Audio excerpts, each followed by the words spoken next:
रावण के पिता ने क्यों दिया था रावण को समूल नष्ट होने का श्राप। दरअसल सोने की लंका ना तो रावण ने बनाई और ना ही ये उसकी थी, बल्कि उसने ये पूरी संपत्ति अपने सौतेले भाई को हमले में हराकर हासिल कर ली थी। वैसे रावण की हरकतें ऐसी थी कि उसकी अपने पिता से कभी नहीं बनी। पिता इतने नाराज हो गए कि उन्होंने उसे श्राप भी दिया था कि एक दिन कैसे उसका सारा राजपाट नष्ट हो जाएगा। तो जाने रावण के परिवार के बारे में। विजयादशमी के पर्व पर देश भर में भगवान राम की रावण पर जीत की खुशियां मनाई जाती हैं। दशहरे के दिन राम ने रावण को मारकर युद्ध को जीत लिया था। रावण पराक्रमी राक्षस राजा था जो विद्वान भी था और तब से उसने बहुत सी शक्तियां भी हासिल की हुई थीं। लेकिन उसने अपनी बुद्धि और शक्तियों का इस्तेमाल खराब कामों में किया। रावण के पिता एक बड़े ऋषि थे। उन्होंने 2 शादियां की, लेकिन बचपन से ही वो रावण से कुपित रहते थे, यानी कि क्रोधित रहते थे। इसी वजह से बाद में पिता ने उसे ऐसा श्राप दिया जिससे उसका सब कुछ नष्ट हो गया। सोने की लंका भी रावण ने नहीं बल्कि उसके उस नामी भाई ने बनाई थी, जिसके ऐश्वर्य से देवता भी ईर्ष्या करते थे। सोने की लंका रावण के नामी सौतेले भाई ने बनाई थी। जब रावण ने लंका पर हमला किया तो ये भाई जान बचाकर वहां से भाग गया था, फिर वहां कभी नहीं लौट सका। पौराणिक ग्रंथों के साथ रामचरितमानस, वाल्मीकि रामायण और अन्य किताबों में इसका जिक्र होता है। कुछ समय पहले प्रकाशित हुई अनंत नीलकंठन की किताब असर में इसका विस्तार से वर्णन है कि किस तरह रावण ने ऐश्वर्य नगरी कही जाने वाली स्वर्णिम लंका पर हमला करके उसे जीत लिया। फिर वो लंबे समय तक यहाँ राज करता रहा। रावण के इस भाई का नाम कुबेर था। जी हाँ, वही कुबेर जो धन के देवता कहे जाते हैं। कुबेर रावण का सौतेला भाई था, वो धनपति था। कुबेर ने लंका पर राज कर न केवल उसका विस्तार किया था बल्कि उसे सोने की नगरी में बदल दिया था, जिससे लंका के वैभव की चर्चा हर ओर होने लगी। रावण के पिता जाने माने ऋषि थे। उनका नाम विश्रवा था।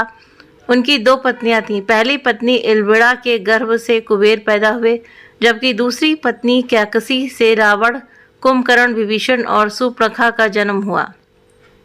ऋषि विश्रवा की दूसरी पत्नी कैकसी राक्षस कुल में थी। अनंत नीलकंठन की किताब असुर कहती है, जहां एक और कुबेर ऐश्वर्य और धन दौलत का स्वामी था और श्रीलंका का राजा था, वहीं रावण और उसके अन्य भाई बहन बहुत दरिद्रता के शिकार थे। उन्हें अभावों का जीवन जीना पड़ा था। कुबेर का व्यवहार भी रावण और उसके भाई बहनों के प्रति अच्छा नहीं था, ना ही उसने कभी उनकी कोई मदद ही की थी। कुबेर के अपमानजनक व्यवहार से युवा रावण आहत रहता था। इसके बाद रावण ने तप किया, कई तरह की शक्तियां हासिल की। उसने खुद को बहुत मजबूत बना लिया। बाद में हालात ऐसे बने कि रावण ने हमला करके कुबेर से सोने की नगरी लंका छीन ली। कुबेर को वहां से भागना पड़ा। कुबेर को हिंदू पौराणिक ग्रंथों में न केवल धनपति और धन का देवता माना जाता है, बल्कि वो यक्षों के राजा थे। पुराण ये कहते हैं कि कुबेर से भी पहले माली, सुमाली और माल्यवान नाम के 3 राक्षसों ने त्रिकूट सुबेल यानी सुमेरु पर्वत पर लंकापुरी बसाई थी। फिर माली को मारकर देवों और यक्षों ने कुबेर को लंकापति बना दिया था। रावण की माँ कैकसी इन्हीं 3 राक्षसों में एक सुमाली की बेटी थी। नाना सुमाली के उकसाने पर रावण ने सौतेले भाई कुबेर से युद्ध की ठानी। रावण ने पहले तो तप किया और फिर जंगलों में रहते हुए एक मजबूत सेना तैयार कर ली। रावण ने जब सेना के साथ कुबेर की वैभवशाली नगरी पर हमला किया तो ये हमला इतना तीव्र था कि कुबेर और उसकी सेना संभल भी नहीं सकी। उसे वहां से परिवार के साथ जान बचाकर भागना पड़ा। कुबेर वहां से भाग गया। वहां से तो अलका पर्वत जाकर रहने लगा। इसके बाद रावण ने उसकी सारी संपत्ति और लंका को हथिया लिया। हालांकि ये भी कहा है कि पिता विश्रवा के कहने पर कुबेर ने खुद ही लंका रावण को दे दी थी। इसी दौरान रावण ने कुबेर के पुष्पक विमान भी हथिया लिया, जिसका उसने भरपूर इस्तेमाल भी किया। सीता का हरण करने के लिए भी रावण इसी विमान से जंगल में गया था। बाद में जब श्री राम ने रावण पर जीत हासिल की तो वो इसी विमान से अयोध्या लौटे थे।